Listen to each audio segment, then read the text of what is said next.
Hello, everyone, and good afternoon or good evening, wherever you are in the world. And welcome to another episode here on Tales from the Wandering Scribe. I'm your host, Gabriel Garcia. Many of you know me as the Wandering Scribe and the Wandering Quill. And joining us today is both an author and an historian making his official debut here on the show. Now, my guest today is a researcher in the field of military education theory.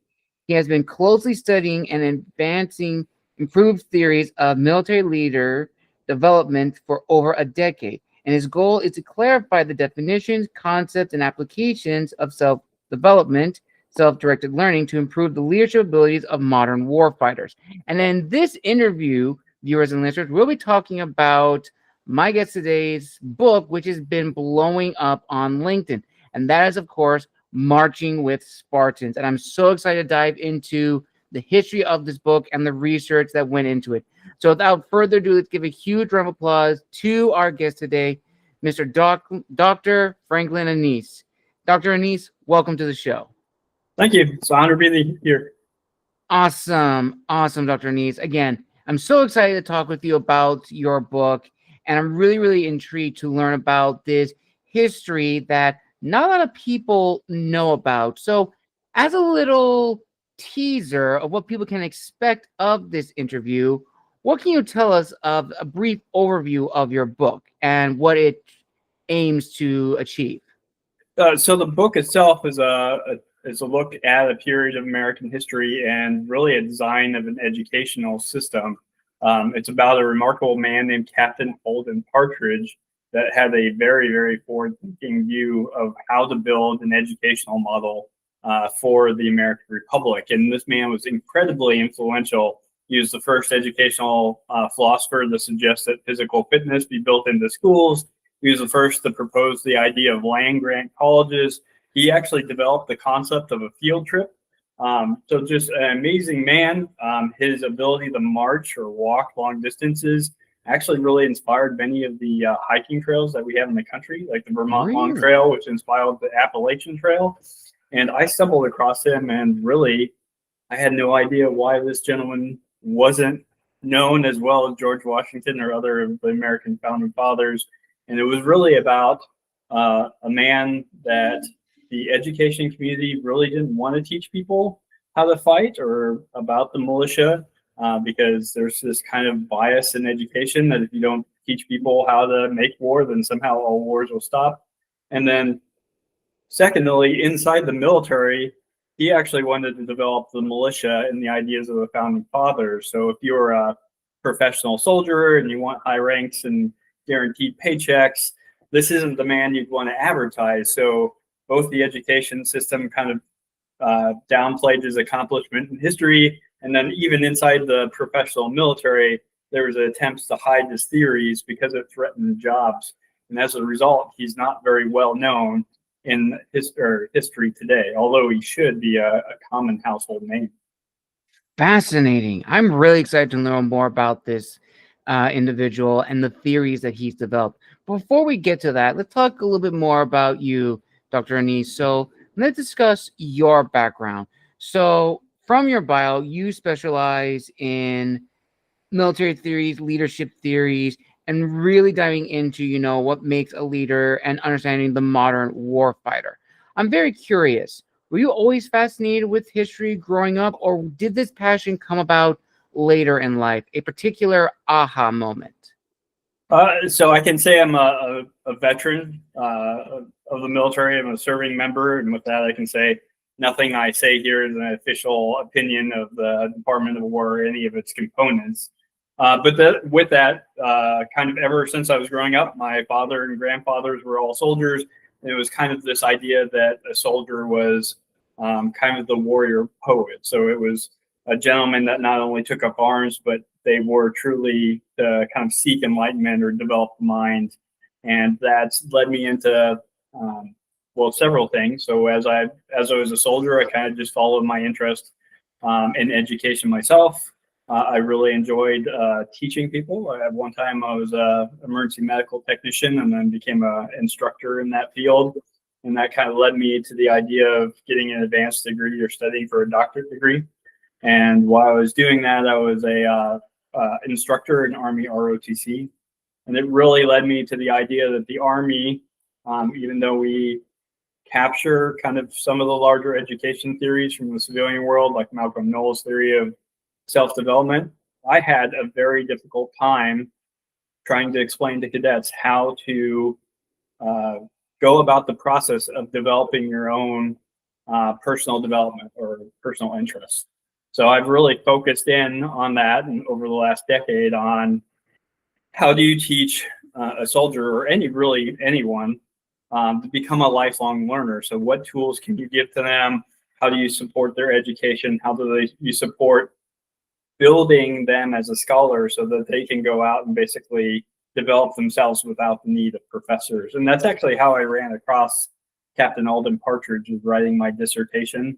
And I found this man that had an idea about student motivation that wasn't studied by other scholars until the 1970s. So he was writing about this in the 1820s, and that's what really sparked my interest is how did this man know it, and then why isn't he better known in the education community? And that's what led me down that path. Nice. Okay. All right. Fascinating. And it is really, really interesting that you talk about the theories that this incredible man developed, which I did not know, as you mentioned earlier, that the concept of the field trips, the hiking trails, and everything we have nowadays that we may take for granted was conceived by him. So I'm very interested to talk about the creation of this story. So let's start at the very beginning, Dr. Anise. So when you discovered this incredible man and you learned more about his story, did you have an idea of the type of story you want to write? Did you want to write initially an autobiography about him, or did you want to focus more on the theories and concepts that he developed while intertwining his personal life into the grander story of the American Republic? You know, I honestly wanted to avoid the personal life of this man because of the conflicts he had both in his life and kind of afterwards. It makes it for a really muddled story because there's a lot of controversy with him. But I found out that if you don't actually address why he was hidden in history, you can't honestly discuss his theories. So it was a process of saying, I really want to get into the meat and potatoes. He really operated in a Renaissance model of education that we no longer use in America, or we haven't used since the 1880s. I'd really love to see that return back to America. But if I don't explain why he was hidden in history, I can't explain why we should go back and revisit kind of his ideas and theories. So it's like a balance, so to speak. You want to talk about a little bit of his life, but not solely. Oh boy, there was a little lag there. Apologies. Where was that? Oh yes, it was like a balancing act, as what it seems to be. That you want to talk about a little bit of his life, but not too much that where it's an autobiography or biography, but also focus on the theories and concepts that he was discussing and why those theories and concepts have been long forgotten. So, all right. So now from that point, from that stage of the idea, did you have a general outline of this story that you wanted to write about? And what sort of kept you as a writer and as an historian disciplined in telling this story? Well, interesting enough, so this will ultimately be a series of likely at least 4 books. So when I first started laying it out, I laid out an outline of this book, and then I would actually slowly work on it. I didn't necessarily have an initial timeline. It was kind of projects that I worked independently, looking at various different subjects. So in a way, some parts of the book can be kind of like an academic journal that's been collated or edited together. So it's very different topics or approaches. So I come from a military history aspect, I come from a philosophy aspect, I come from an education aspect, and kind of wove it back together. But I realized when I was outlining it and actually producing what I felt was like full or complete chapters, that this project was way, way larger than what could be put in a singular book. Or I'd have a book of something like 700 or 800 pages that very few people would even attempt to pick up. So I broke it down mainly for two reasons. Number one, to make more manageable sized books. But number two is actually to get some of the ideas out there or spark interest. So as I work through the rest of the series, most likely through another decade or 12 years of research, that people have actually had a chance to entertain some of the work in the earlier books instead of waiting another, what will feel like a lifetime before I publish the full series. Absolutely, 100%. Now, as a fan question, one of my viewers asked, and I do this for all of my interviews, one of my viewers asked, when you began writing this book, what were some of the challenges that you discovered along the way? So Partridge is really fascinating in terms of that there's a partridge and then there's an anti-partridge. So he was a character that really, it's almost like a political Rorschach test. So he's either a hero or he's a demon. And part of the problem I found with my works is, depending on the bias of the author that recorded his history, there are actually really two battling images of the same gentleman through history. So I had to go through hundreds of different texts, trying to find essentially how historians recorded or what was the earlier historian they were using. And it was very much a process of going into several archives to find more firsthand accounts of his behaviors, traits, and characteristics to confirm like which two of these storylines of the same individual, which one of them was more likely to be true. So that was a lot more difficult than I think. The political bias around him was far more severe than most people that you'd study in history. So that was definitely a challenge. Okay. And then through your research and culminating the idea of not just the first book, but the entire series, ultimately, what was your goal going into this project as the author and as the historian, as well as the promise that you're making to yourself and also your prospective readers? So it's multiple fold. Number one, this research project is really solving my own personal itch of like, who was this actual character? It was a mystery, even myself, that I had to go answer. But like I said before, Partridge used a very much more Renaissance model of education. What we use today is unfortunately very industrial or credentialist based. So the way he presented education was like students could move as fast as they could move through their coursework. They could graduate faster. Fitness was a required portion of education, so they graduate healthier. Everyone was exposed to military arts and science, so you would have a body of military knowledge in your population, so you wouldn't have to have as large of an army. That would make your nation far less likely to go to war. And military knowledge is actually quite beneficial even to the regular citizen, because in a democracy, when you go to vote, like one of the questions you should ask yourself is this politician I'm voting for going to pull my nation into war? If you never serve in the military, but you go into politics, you need to have some idea of military knowledge, because military is the most expensive thing that the government spends money on. And you really don't want people that have no idea or firsthand experience on what it's like to be a soldier making all the decisions in terms of how military money is spent and invested. So there's so many problems, even with like the modern day student debt. Partridge was really a man that made the college experience as affordable as possible. He made everyone wear the same uniform, so you wouldn't be able to see kind of different economical differences between the backgrounds of students. So it really made his environment more democratic in terms of how people relate to each other, and you could show off your wealth. Or if you're a poor kid, like no one would know that you were poor when you're attending his academy. So Partridge's theory solves so many of the problems that we find in modern academia today. It's just a simple solution that I would love to share to the world, because, well, college debt, or the problem of, is college even valid today, or would you even send your children there, is continually being a growing question that a lot of Americans are asking. and introducing some of the ideas of Captain Alden Partridge would certainly solve a lot of the problems that we're facing now in our 21st century.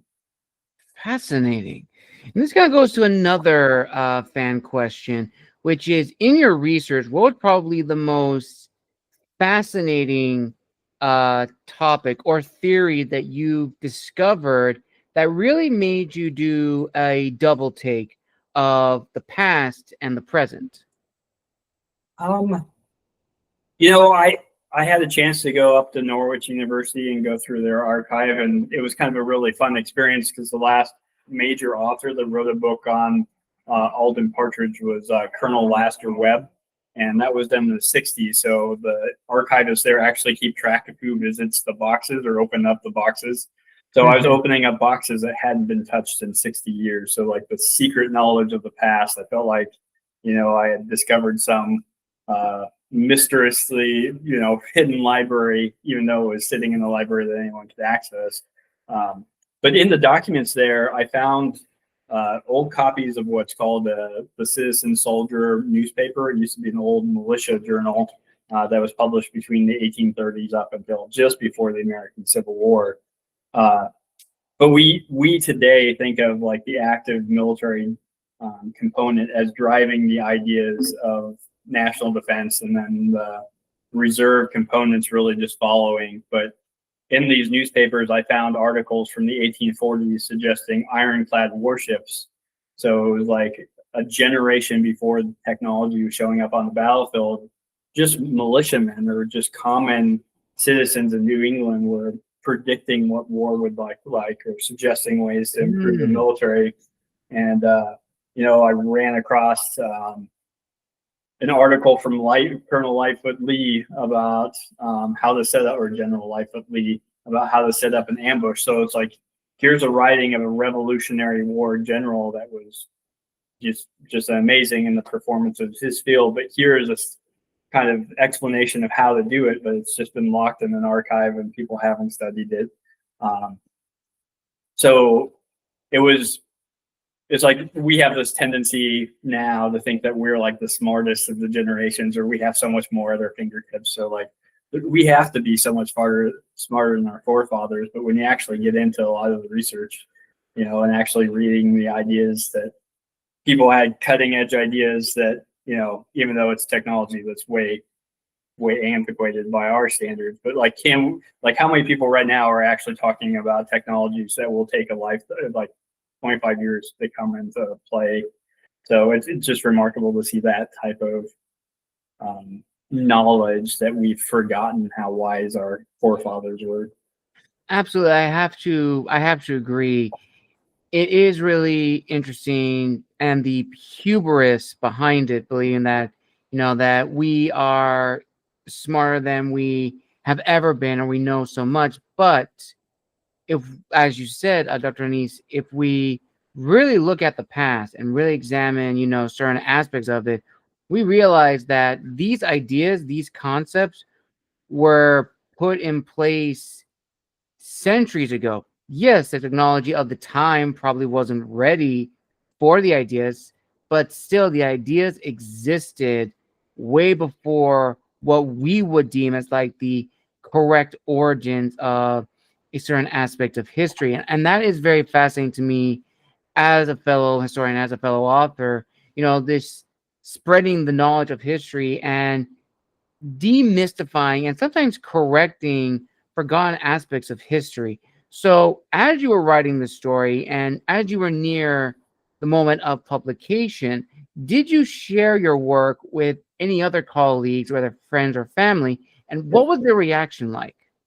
So I actually had three great alpha readers that were just amazing. So the first were a couple of Marine Corps scholars. So Dr. Bruce Goodmanson and Donald Vandergrift. They're both heavily published authors. So it was wonderful having them have a chance of reading the script and giving me feedback. And then I also reached out to someone that would probably be considered my peer, now Dr. Chase Spears. He was also an alpha reader, and it was wonderful to get feedback in terms of them appreciating kind of the substance of the work and then giving their their feedback in terms of how they improve the organization or how I should present certain chapters or reorganize certain chapters. So it was wonderful, especially with the first two men I named, to have positive feedback from, notable military historians. Absolutely. Very, very true. Now, as we go into, before we get to the business side of being an author and an historian, there were a few reflective questions I really wanted to hear your thoughts on, Dr. Anise. And the first one was, what does it mean to be an historian and an author in the digital age? Because it has impacted both fields for better or for worse. And social media, we would not think of, in the last 20 years, historians or academics having social media to build their profiles or their standing in the community. But now more than ever, everybody is using social media as a platform to grow and showcase their talents, which is really cool, which is really incredible to see, especially in the field of history. But social media is a double-edged sword.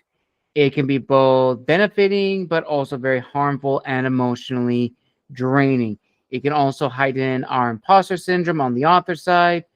And unfortunately, as I've talked with a lot of other friends in the field of history, social media also gives a platform to those to pretty much call out the fields of academics of whether or not they know what they're talking about. And it is very interesting to see how that has changed in the last 20 years. And I would like to hear your thoughts on this, Dr. Anise, as both an historian and an author in the digital age, and just seeing how it's both a benefit but also a detriment. Well, that's a kind of an interesting question. I think it's really a question of speed. So I think that maybe it's because I studied a really controversial character in history. So if I would go back to the 1830s, like, people would insult you in the newspaper.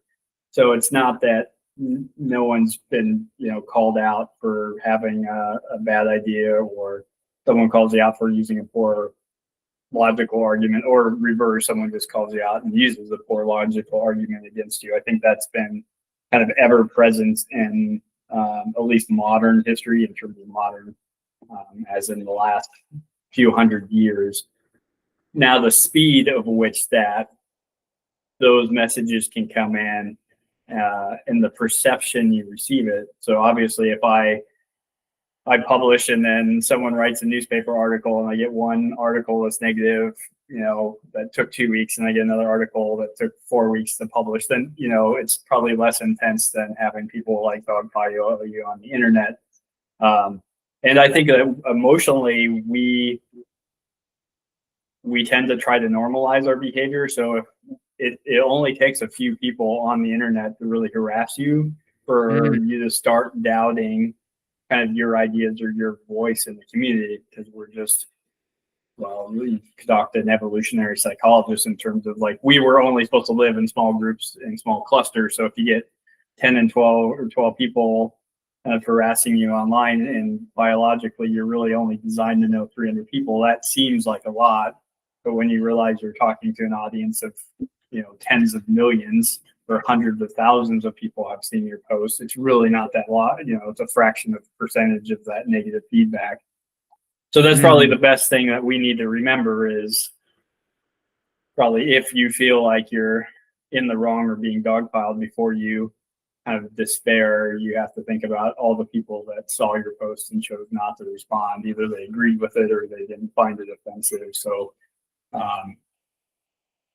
that aspect, I guess I could also take the question another way. For like a historian, for myself, like, the digital world really opens up windows of, having access. So like when I was doing my research, I had access into British archives because of the electronic world. But there's also a fault there, and I think we'll see it with the rise of, artificial intelligence. The digital world only sees what has been loaded into the digital world.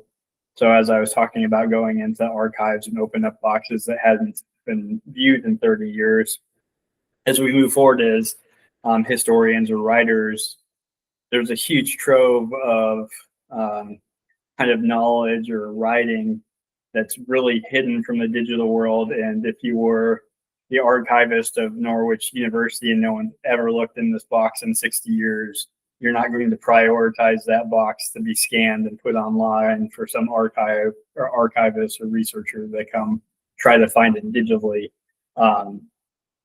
So we often get a skewed sense of history because what has been hand selected to us has been put on the internet. And if, so we get a very curated narrative of our own history versus actually getting in to deal with the kind of complexity or nuance. And that's kind of the problem, right? When you're in school, we don't really have a chance to really teach history in any depth. So school children are usually taught something that is a very simple narrative. So they simplify wars into singular causes, which, usually it takes dozens of causes to cause a war. And then we, simplify or stereotype individual leaders or characters in history, and we don't really talk about the nuance of the culture around them or all the other voices. And if we actually look back at any period of time in history, we realize it's far more complex. Or if we really got into any given person in history, their biography is probably much more complex than the simple stories that we tell each other in history. Absolutely, very true. Now let's talk about the business side of being an author and being an historian, because both do overlap. So once you did publish your book, Dr. Anise, what really surprised you about the marketing side of the industry, and is there anything you would have done differently? So I might be a bad person to talk about the actual marketing side. So the reason I did this book was never to make a profit. So it was really to influence my profession. So I have about $25,000 invested into the project. I've made about $1,200 back. Will I ever cry about the money I lost? And the answer is no. I understand I have a very controversial character, and I know today that the ideas in my book are very threatening to colleges. So if you took my book into a college, it would threaten the profits they make. So the academic community more than likely is not going to support the widespread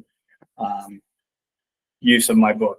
My book threatens active duty military members in terms of if they have jobs or not. So I'm not going to get a lot of support from those communities. So I always knew that I would have kind of a niche group of people willing to read that book. And it was more important that the idea would be put out there than necessarily profits be made off of it. Interesting. All right. Now let's talk about another aspect of the marketing, which is, of course, understanding one's audience. Because for you and me, both of us are academically trained. We are trained to write a certain way for a particular audience. But when we write our own books, whether it's fiction or nonfiction, we have to rewire our brains because we don't want to write solely for one audience if we're trying to hit a large market, or at least try to open the doors to others. It's this balancing act of the academic side and the average individual. So for you, Dr. Anise, how did you balance the two of definitely highlighting the academic side of your research and showcasing that side of you, but also realizing not a lot of people are going to pick up on the academic jargon that we may understand, but they won't? So I would probably say I didn't balance it well. So if you ran this book through whatever the text scanners and said, at what reading level would this book be? It's about 13th grade reading level. And some of that it's number one, if you look back at the period of time in history I'm studying, America used to be far more literate than it is today. So when Thomas Paine's Common Sense was first published, a greater percentage of people were able to read that book in a very and keep track of a very complex idea for pages and pages and pages than what is actually capable of the average American today. So it's rather tragic. But when you're talking about designing a curriculum for college or designing models of education, that was really as far down as I can push it in terms of writing styles and levels. And it also is, the work itself has, numerous quotes inside that the text to show kind of where I'm getting the ideas, and all those actually impact the readability to the author. So to some degree, if you're reading my book, you're going to encounter kind of 18th and 19th century styles of English, which, is going to affect kind of how many or how much of the general population is going to be an appropriate audience to the book. Now, I would say that I do put some notes inside the book that says, hey, if you don't understand this now, it's okay. You can come back to it, because there's so much theory and so much history talked about the book that really covers everything from how do you structure a government to ancient philosophy to education theory to military theory. So this book itself is a lot more complex, where it's not just a singular audience. It's really demanding the people that read it become polymathic, and that's very uncommon in our kind of monomathic or industrial style of ordering our society in our modern era. Absolutely, 100%. So now, going from that, we have another fan question. One of my viewers does ask, is there another controversial figure in history that you would like to explore and showcase to the world? It could be from the same period, which is the early American Republic, or a different era in American history. Probably not the actual singular individuals. So it kind of touched on in my book, but really the writing of the American Constitution in some ways was a counter-revolution for what was fought for in the American revolutions and what was pushed into the Articles of Confederacy. So what was originally intended for our country or our founding fathers initially was to have kind of a Swiss style of government where you have all these little provinces that were separate nations. They went about their business, but the things they couldn't do, they would come together for to help each other. So it would be like every state is really its own nation. And in fact, if you actually look at the early American writing, when they wrote United States, United was in lowercase because the state or individual states were treated as individual nations. But if they were attacked by some foreign power, then they would all come together to defend each other. But what happened with the writing of the American Constitution is you had kind of the drawback in of the British style government that was fought against, kind of the larger, more powerful federal government that many feared. And a lot of the American founding fathers, or I shouldn't say a lot, some very famous American founding fathers never signed the American Constitution because it lacked the Bill of Rights and because they feared that what was fought for in the American Revolution was going to be lost in the Constitution. So like James Madison, Richard Henley Lee, I could name probably 3 or 4 others, very, very powerful and meaningful founding fathers don't write that. But I'm not sure how much of the American public even understand that. Like Shays' Rebellion is not even discussed in most schools at all. And if you even said it, people say, well, I don't know what that means, but it had a tremendous impact on the formation of the U.S. Constitution. Nice. All right. And this is why I love doing these shows, viewers and listeners. I love learning about history, and I also love learning about unknown and forgotten pieces of history and bringing them to light. Because history, for all of its flaws, it does have a point, and we do need to showcase everything entirely in history. History is going to be uncomfortable. History is going to be confusing. History can bring up unnecessary debates or conversation, but sometimes those conversations and discussions need to happen. So now jumping forward ahead, for this first book and the subsequent books after Dr. Anise, ultimately, how should I say it? Did you have an idea of how you would want the story to end, the overall discussion of this topic? And let's looking at the first book. Did you know exactly how and when you wanted to end this book. Because as writers and as historians, that is probably one of the biggest things that we struggle with, is knowing when to stop writing. Because we could continuously Yes. write to our heart's content, but there has to be a stopping point. And as I've said on other episodes, in my opinion, now looking at this, everything needs to have an ending that is going to do the series justice. Because I'm sure you may have seen other books from other authors that have continuously wrote about the same topic, and it's like, how much more can you write about?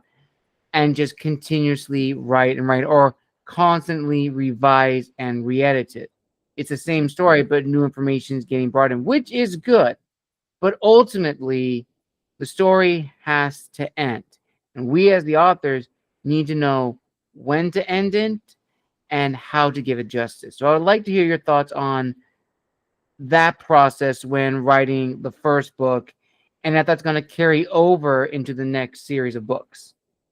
So when I first got introduced to Partridge was around 200 or 2014. So a slice of what I write is actually developed from my actual dissertation. But in earnest, really in 2000, it was very beginning of 23 is when I said, hey, I'm going to actually make this into a book. So at that time, I probably had three major academic projects that had touched on Partridge. So I had maybe 100 pages done. So when I actually got into working on that or expanding off my timeline, it became clear about 8 months into the project that I couldn't do everything in one book. And the actual driving factor for me deciding what I would put into one book versus another was really simplified in the fact that I actually formally released the book on an very special anniversary of Partridge's birth. So, you know, a decade. So I had a vision in my mind. Hey, I have to get everything done by that point. And then it's kind of like the Army backward planning process. So I figured out how much time I needed for publication. And that gave me a rough idea of saying, hey, I can't do the first draft past this point in time. And then it became a realistic take a look at like, what can I actually accomplish? And it was good for me because at least what I intended to put in the first book all kind of chunked together. So my future volumes, so my first book is really a large introduction. The next book will really only focus on education theory. The third book will focus on what would happen if we reintroduced these ideas today on kind of American higher education. So that book will focus on that. And then the fourth book would be like, how would the Army change if all these ideas came back? Or I shouldn't say Army, the U.S. military change. So I was lucky enough that my themes kind of really reinforced or at least correlated with some breaking points that allow me to get my first draft out to my alpha readers and move along with the process.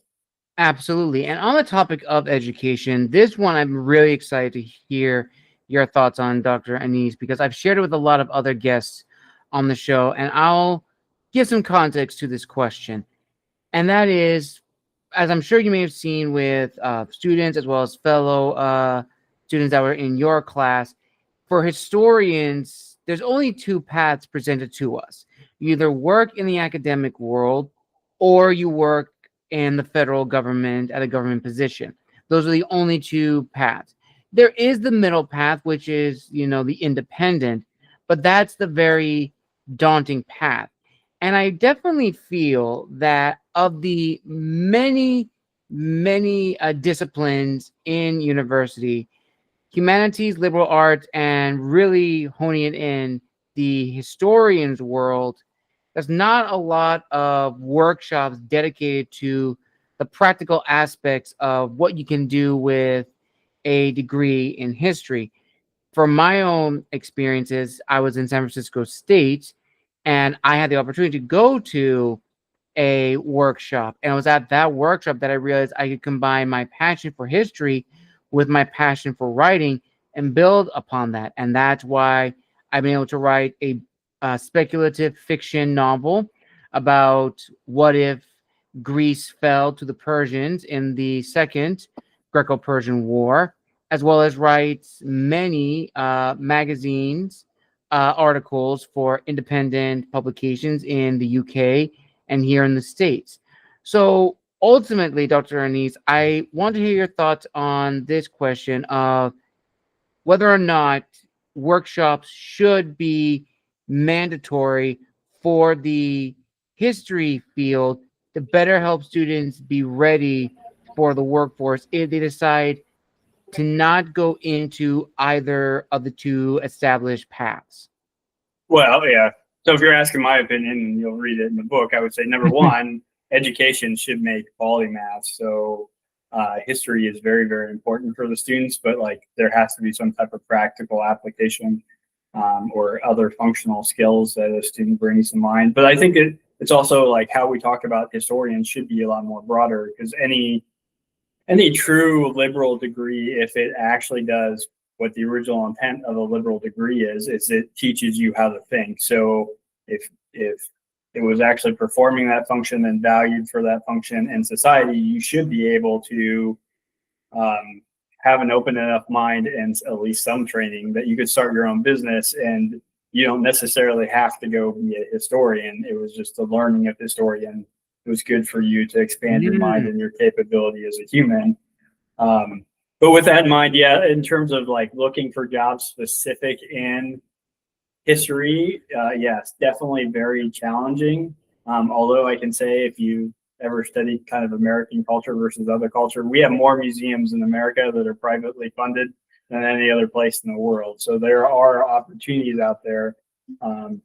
I would love to see a world that maybe when colleges recruited students in terms of getting them in the degree programs, that student populations would actually be limited to the likelihood of you actually getting a job in those fields. So I think it's a really disservice to, especially if students are taking on debt, that we allow them to all jump into a history field and we only know there's 40 jobs out there, but somehow we enrolled 200 students to compete for those 40 jobs. But I would say, yeah, there's definitely nothing wrong with really everyone being taught where they can use their field or kind of the secondary uses of their field. So you may not be a historian the way you think you are or you will be. And it's interesting if you actually study military historians inside the military, most of them actually don't write history. They select items to be saved for history so other people can write histories on them. So it'd be interesting to see if we could better expand kind of the jobs for historians to go into corporations and say, I may not be the guy that writes your history, but I can tell you, or I can identify faster what needs to be saved of what you're doing right now so you can tell a story into the future. And I don't think most history departments do really talk about that at all. Nice. Very, very nice. And finally, we arrive at the final two questions, Dr. Anise, which I'm going to combine together. We've talked about a lot of things in this interview, which I am very, very thankful for. It has really opened my mind to these things in another perspective. Ultimately, what do you want people to take away from not just the first book, but the overall series you are writing? And secondly, to the authors and historians out there listening or watching this interview right now, what is your word of wisdom, your advice to them? So to answer the first part of your question, I think that right now in education, we have this false dichotomy. So we say either your options are kind of a Prussian model or our current model of education, public school, college, to learn, or we have kind of the classical models of going back and studying Greeks and Romans, more of the liberal arts. But that's really false, because Captain Alton Partridge presented kind of the middle path of having a foundation in the classics while learning practical skills, while combining it with other health benefits moving forward. So some of that is just a realization of how a lot of the arguments around education, how they're framed, is actually false, and it's actually stopping us from thinking about other possible ways of solving our problems. In terms of the writers, my one advice, which primarily goes to kind of academic writers, but it can also go to fiction writers, is make sure that the projects that you pick are important enough to you that you are personally invested into them. Because there's going to be a process, whether it's a dissertation or a book, that you're just going to get tired of it and you just want it to be done. And it's going to be more of an annoyance to work on it than it is a pleasure. And if you don't have something that really drives you to say, I have some meaning in this other than it gives me pleasure to sit down on a keyboard, more than likely that project's going to stall out and you'll never finish. So pick a topic or a passion, an idea that you want to tell the world that you're willing to bleed for, in the metaphorical sense, if you really want to take on a major writing project. Well said, Dr. Anise. Well said. And with that, viewers and listeners, this concludes another amazing author and historians interview here on Tales from the Wandering Scribe. I want to give a huge thank you to our guest, Dr. Franklin Anise, for coming on the show. And we wish him the very best with his book as well as the series. Now, Dr. Anise, where can people find you on the internet if they want to reach out and connect, as well as buy copies of your first book? So as far as connecting, actually interacting, I'm actually most active on my LinkedIn account. I also have a Twitter account at Evolving War. If you'd like me to find me there, I also have a Facebook account, although I'm the last two of those social media platforms I'm less active on. I also have a YouTube channel that I put a lot of my other research interviews with other topics or authors, all focused on kind of military self-development and kind of marching ability. If you're a hiker, you may enjoy some of the boot reviews that I have out there. As far as finding a copy of the work is available from all major book retailers, so you can find this at Barnes & Noble, or it's also available on Amazon for, I think a lot of people use Amazon nowadays, but should be easy to find out there, and I hope you enjoy if you choose to purchase. Awesome. I will link all those down below in the description of this video. Thank you, everyone, for joining us for another amazing episode here on the channel. A huge thank you to my guest, Dr. Anise, for coming on the show. And make sure to like, comment, and subscribe, everyone, to stay up to date with the final few episodes coming up later next week. And if you haven't already, please go and check out my books, which are also on Amazon. Son of Persia, The Gathering, and Last Angel of Earth, which I'll provide the links down below. And until next time, this has been The Wandering Scribe and The Wandering Quill, signing out. Wishing you all a wonderful day wherever you are in the world. And we'll see you all next week for the final few episodes. Have a wonderful day, everybody.